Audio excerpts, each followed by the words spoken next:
Ekologické systémy realizácie poľnohospodárstva majú vysokú ideačnú hodnotu, ale pri praktickej realizácii narážame na problémy, ktoré dokážu veľmi rýchlo tú ideačnú hodnotu znehodnotiť až na to, že sa človek stáva k problematike odmietavo. Napríklad v našej lokalite, kde realizujeme, ktorá je veľmi spôsobila na to, aby sa tu ekologicky hospodárilo, máme stav pôdy taký, aký je po predchádzajúcich spôsoboch intenzívneho hospodárania. To znamená, že pôda je zhutnená a veľmi silno, dá sa povedať, až katastroficky zaburinená. A tento stav je potrebné vyriešiť bez ozvyšku a teraz a tu.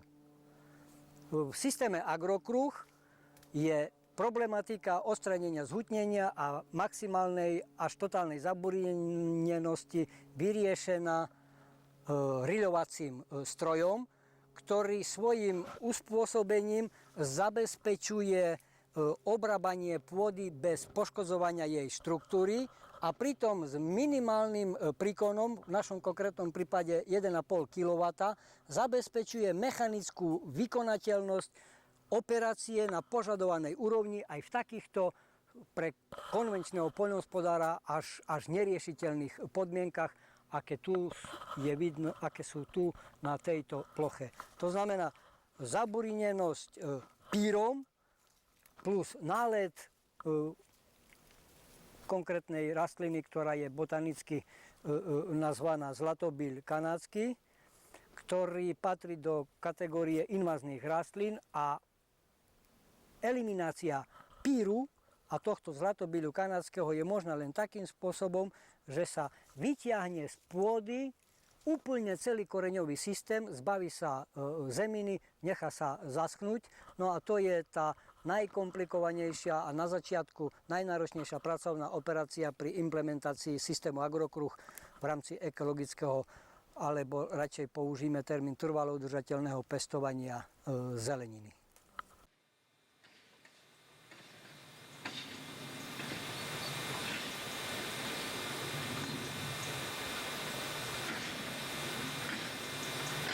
V systéme Agrokruh je použitý mostový nosič náradia, ktorý pracuje bezkontaktným spôsobom, čo však z praktického hľadiska prináša obmedzenie v tom zmysle slova, že nie je možné použiť na základné spracovanie pôdy pasívne náradie, ako je štandardný pluh s odhrňovačkou.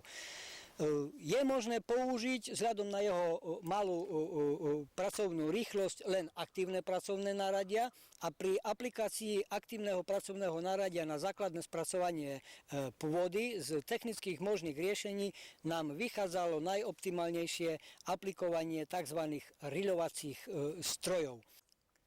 V záujme minimálneho príkonu pracovného náradia je kinematika riľovacieho stroja ošetrená tak, aby pracovná časť, to znamená tento riľ, sa kolmo do pôdy zapichol, nakypril skivu, ktorú pri pracovnom zabere naberie, a bez toho, aby ju obrácal, nakyprenú vrátil sa naspäť. Dosiahli sme to usporiadaním takéhoto kinematického zariadenia pakovým mechanizmom, takže dneska je k dispozícii zariadenie, ktoré s príkonom 1,5 kW dokáže nakypriť bez poškodzovania pôdnej štruktúry akúkoľvek pôdu s akýmkoľvek stupňom zhutnenia a s akýmkoľvek stupňom zaburinenia, čo prakticky za chvíľu aj predvedieme.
nakyprenie riľovacím strojom neostáva nič iné, len korienky týchto trvacích burín vybrať z pôdy a ručne ich oklepať takým spôsobom, aby sme ich dostali z pôdy bez zvyšku. Tu konkrétne u tohoto zlatobyľu kanadského je vidno, v čom spočíva jeho nebezpečenstvo pre farmára, a to je to, že on sa ďalej dokáže rozmnožovať z týchto koreňových výmladkov. A klasickým spôsobom, zaklapnutím pluhom alebo rotačným kypričom by došlo len k rozmnoženiu týchto koreňových výmladkov a prakticky problém eliminácie zlatobyľu kanadského je neriešiteľný bez aplikácie agrochemie. My, keďže sme ekologickí pestovatelia zeleniny, sa s týmto problémom vysporiadame mechanicky a ručne, ale len teraz a navždy. Nakoľko po odstranení týchto koreňov z pôdy tento zlatobyľ kanadský je prakticky z plochy eliminovaný a my už potom môžeme používať jemnejšie metódy a úroda je viac menej istá.